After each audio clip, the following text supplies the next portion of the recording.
उत्तराखंड पुणी बादल फटा वर्षा तामसा नदीर पानी माड़ी आसबार चारिआडे जलमग्न परिस्थिति बन्या परिस्थिति देखा देछि। सहस्रधारा मसूरी मालदेवता एसबू अंचल भीषण भाव में प्रभावित होइछि।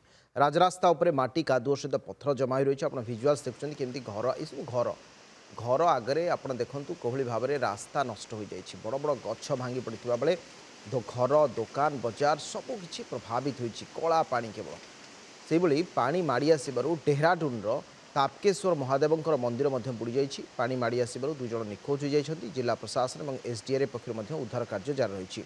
ऋषिकेश में चंद्रभागा नदी फुलबार लगी। किछि दिन है डेहराडून और यार आखपाख अंचल प्रकृतिर कोप जारी रही। सहस्रधारा मालदेवता टपकेश्वर पन उपत्यकार वर्षा तार प्रकोप जारी रखी। अनेक स्थान में बंध बाड़ भांगी जाई जोगाजोग विच्छिन्न होइछि।